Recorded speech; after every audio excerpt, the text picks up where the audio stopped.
know I have to include PPI in the project, but what should it actually look like? How many PPI members should I have?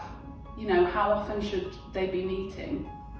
Okay. One, but at least two, because at least then they can bounce off each other and there's different perspectives, and public co-applicants are there on the research panel and part of the research team, and they provide that expert by experience perspective. In terms of the wider advisory panel, I'd say between 6 and 8 is a really good number to have. But it's making sure all of the public contributors who are part of your team, they're from a diverse background, ensuring that you have got different perspectives again, and also making sure that they might have some kind of experience or lived experience in terms of the actual subject area that you're looking at. What is the area? It's something that you wear as you're doing an exercise test, whether it's on a treadmill or on a bike, and so the body is moving quite a lot. So really it could impact a whole range of people, and lots of different backgrounds or different genders, ages. So there is quite a lot of scope that maybe I should be considering in my PPI group. How do I know? How do I collect that information? Because I would imagine I can put out an advert. Do you want to come and join a research group? We would love your feedback, and you'll help co-produce a research project and device. Say I get 100 responses. How then do I know who to select and who not to select? And that's that's a good point as well. One of the studies that I've been working on with, in terms of the research team, we've been trying to recruit an advisory panel, and so what we did was we actually produced an interest form. So there was an initial interest on the People in Research website, which researchers can put their adverts for, to recruit members of the public. Oh, right, okay. However, with myself as well, knowing that there might be certain communities who don't necessarily go onto the People in Research website, I sent out the information to different contacts and different groups and so forth, that I knew that there might be people who were interested, who were relevant to the study. Okay, in the community? In the community, okay. Yes. What I did was created an interest form, and on this interest form there were certain demographics in terms of age brackets, ethnicity, background, whether somebody's got a disability and so forth. Yeah. And that, from the start, has been able to help us create a picture of who's interested, how diverse the group might be, and so forth. So as we're going along, we can keep monitoring those aspects in terms of the makeup of the group, and to make sure that we've got a really nice, and also geographical as well, because the chief investigator wanted to make sure there was a geographical spread. Yeah, and I guess the socio-economic impact might vary as well. Yeah, no, definitely. So I'd say from the start that was a really, really good tool to have. And it makes it more meaningful and relevant, rather than just, we've got to get some people on our advisory panel. Yeah. Let's just get them in. And if they haven't really got much of a vested interest in the actual research topic in the first place, how effective is that going to be in terms of the impact? And I'll give you an example. Now, the People in Research website, even though the study is around Black maternal health, there was not one person who was a Black mother or even a Black father who went on and showed interest from the People in Research website. Oh, right. It was more from my own going out to different community sites and WhatsApp groups sharing information about it, where they got the information about the study. So it's really good to actually cast your net a bit wider. Sometimes the thought of going out to the community is quite daunting, but it could be that there might be somebody within your team or part of your own network that might, that might have the contacts. What I really need to know is the practical side of setting up a PPI group, and how do I appropriately fund it? What do I need payments for? Yeah. Who's done it before?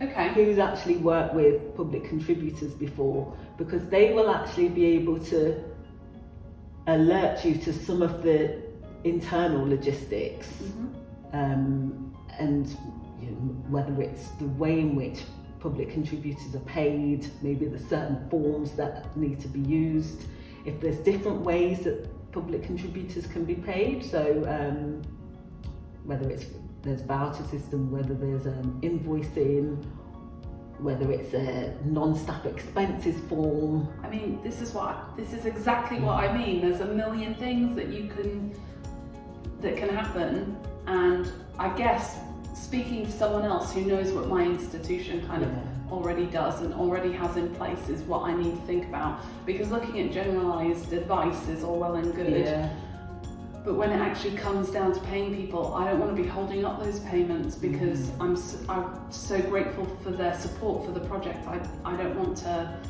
be delaying, paying them back for the time that they've given to it. So really valuing what they're, inputting into the projects. From the start. I mean, and again, it's not waiting till they're actually in place, like the advisors and public contributors are in place. It's doing it way at the start when you're planning, making sure those processes and those systems are in place, so you're not having to faff around with, oh my gosh, how are we going to pay them, what we're going to do. So when they're actually in place, you can then have conversations with the public contributors to see what would be best for them, because and give them options. If there is a chance to have options, hopefully there will be. But if you've already done the legwork and you've seen the different options, then you can then approach the public contributors and ask in terms of their own personal situations. Some people might be on benefits, for example, and some people prefer not to be paid. Some people, they'd prefer not to be on a contract, for example. Some people would prefer an invoicing system. So I need to be speaking to people, not just as the PPI group and kind of giving them no options. I need to know the members of my PPI group as individuals. And know not only what they bring to the group, but make it clear to them what I can give to them and how I can support them. And ensuring that they're clear.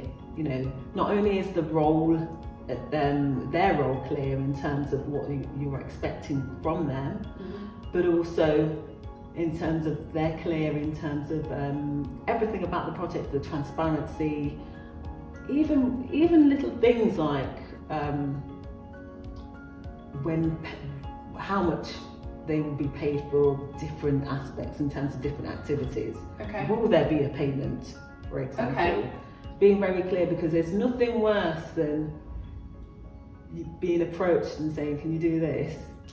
And then like, oh well, is it paid? Is it paid or is it not? And you don't want to ask because it's a bit awkward, or being approached and saying it will be paid and then you're not sure how much or when.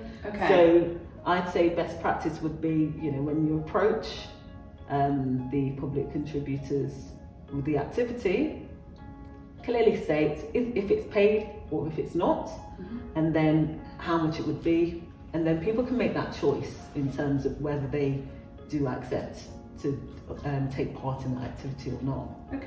That's really good advice. How do I put some costs together for my grant? What do I need to consider? What should be included? Well, it's in relation to looking at the whole of your research cycle, talking to the advisory panel that you've got together and looking at how they want to input into different areas of the research cycle as well. Okay. And NIHR, they do have some specific costings. They are only a guidance. Some places pay less, some places pay higher themselves. So really looking at different areas, each area of your research cycle, each area of even pre-award. In terms of pre-award, with RDS have a payment for working with public contributors. Are you aware of that payment? I have heard that I can get some support if I haven't already got a PPI group set up, so that I can get some PPI involvement at this stage of my project, essentially, before we're funded. Yeah. So that's definitely something I'm going to look into. That's definitely going to be useful, because from the start, you've got access to some funding, so you can get some a public contributor panel together, and actually start asking them those questions from now, in terms of letting them look at the whole the whole research cycle, the study timeline as well, to see what they would be able to get involved in, and even maybe suggest ways in which they could get involved as well. What I'm worried about is getting some PPI input at this stage, but then what if we don't get funded? Well, it's just about being honest and transparent, isn't it? I mean, everyone's adults, everyone's grown up. As long as you make sure you say, look, we're not funded yet, there's likelihood we might not be funded. I'm not sure of the figure, but there's a heck of a lot of applications that don't get funded, and making that clear to the advisory panel as well, that there's a likelihood that you won't get funded, but obviously you want to. And I guess I'm getting them involved to help me get funded. Exactly, and that's the thing. It's going to help to really, it's going to help shape and give more credence to your funding and your funding application in the first place as well. So be honest, be transparent about it. Most people are very aware that their time might be limited.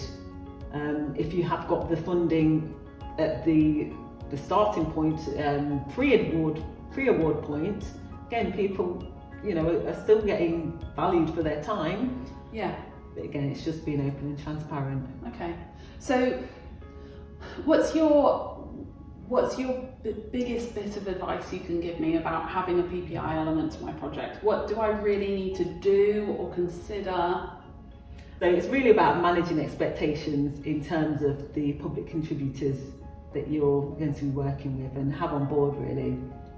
And so it could be that there could be a simple sentence on your emails, for example. We'll envisage to get back to you within 3 days, for example, or something along those lines, just so people know that you're aware and they've got a timeline, and it's reasonable for yourself as well. So keeping in terms of also communicating exactly what is expected from public contributors and your advisory panel.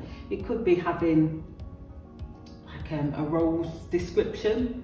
So so from the start they're aware of what their role is, and so they know what to expect. And I guess maybe what my role is and what the other study team members, what their roles are as well.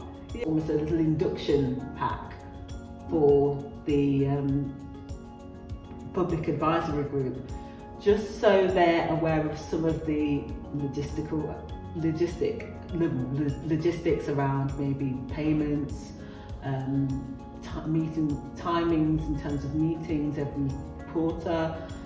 One of the things I thought within the induction pack, I could have some links to different areas on AI and racial inequalities, and just some helpful links if people want to just to bring themselves up to speed on certain things. Yeah. Because what equips them Yeah. with that underpinning knowledge, so then you can kind of get onto the business of what you want to get onto. Yeah. Things specific I want to discuss.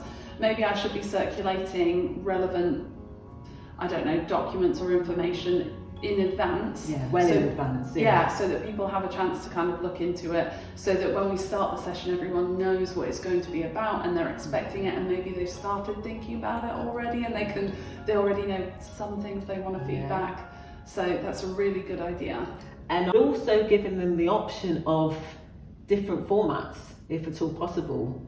Okay. So, if somebody does want them in hard copy, I think we've kind of got used to just having everything on screen, but there's a lot of people who still prefer having hard copy versions. Yeah, I guess it's my job to make all the more simple tasks as simple as possible, so that they can focus on really feeding back into the research, rather than having to communicate with me about payments and